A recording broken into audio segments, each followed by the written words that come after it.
vacation in Florence, Italy. Margaret recently came, well, not recently, it's been a couple years, that Margaret came to Florence for her honeymoon before the war with her husband, Roy. This is the first time that she's been back since then. It's the beginning of the day, sun is starting to rise. Margaret is enjoying her guidebook while Clara gets distracted at all the sights to be seen. A bit of a backstory. When Clara was 12 years old, Margaret and Roy had a birthday party for her and rented a pony. And unfortunately, that pony hit Clara in the head, leaving her permanently disabled. So even though she continues to progress and grow old and has the appearance of a woman who's 26 years old, her mental capacity only is able to progress not beyond 12 years of age. Margaret spends her life keeping Clara on a tight leash, especially when Clara begins to fall in love with a local Italian man by the name of Fabrizio who wants to marry her. Margaret fears that if anyone found out about Clara that they would not accept her or love her, so she ultimately keeps her from getting too close to others. Margaret's relationship with her husband is fading in the dark, which allows Margaret to give all her time and energy to her daughter, all the while vicariously living through her. My metaphor for this scene was a dark piazza. Without acceptance of where we are in life, we seem as meaningless as a dark and dusty piazza, so much to cherish, yet so much left unseen. Without the light, we cannot see its beauty or riches. It is harder to embrace what it has to offer us. In order to live and truly be free, we must release ourselves of our inhibitions and ask, where is my light? While Clara is unable to progress beyond her years, the light within her is frequently designing to shine, while her mother has allowed the light within herself to dwindle and fade. Most often than not, it is those whose lights have dimmed within them that attempt to dim and stifle the lights of others. What I'd like you guys to take away from this scene is the power of your light and the great effect it can have on other people. As someone who has personally had his light turned off by others to compensate for their own insecurities, I know the journey of having to find it all over again.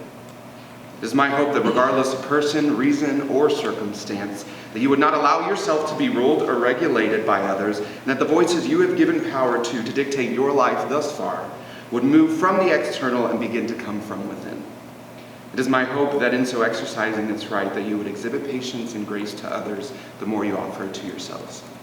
I'd like to thank my actors, Nora Bellis playing the role of Margaret Johnson, and then Lauren MacLeod playing the role of Claire Johnson. And I'd also like to thank Brody Hasso and Hayden Casey for assisting me with setup and also playing the role of my statues in the opening number entitled Statues and Stories, which I've realized seems to be a little bit symbolic of the lack of Roy's, Margaret's husband, role in the production. I'd like to thank Emily Wooten for running my lights and sound and for being so wonderful at it, and of course for Hans for being a wonderful accompanist. Thank you for Adam and Jeanette who have helped us through these rehearsals. And with that, my setup will begin with music.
happened here? What did happen here? I played a tricky game in a foreign country. What did I do? Mother. What happened here? Let's see. On a central square in the city of the sun rose a palace. It was high and handsome, gleaming like the crown of a king. Where would that be? Where is that? In a tower, a warning bell would ring. What kind of warning? For a fire, for a river overflowing. Oh, Firenze, on a central square in the city of the Kingdom Republic. was there a king? Was there a queen? Princes, painters, noblemen of logic and art. Leonardo, Angelo, so Mother, that's a completely naked statue. was a dawning day unfurling.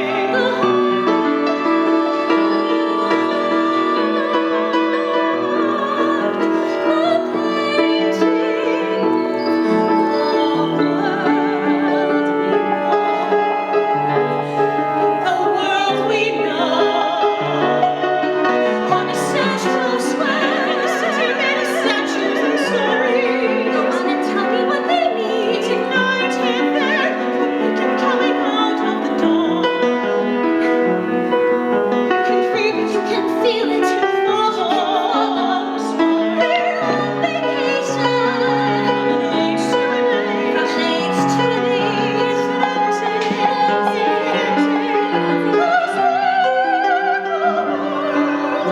It's starting right there, and here we are. It's a new royalty. It's a new world, and we are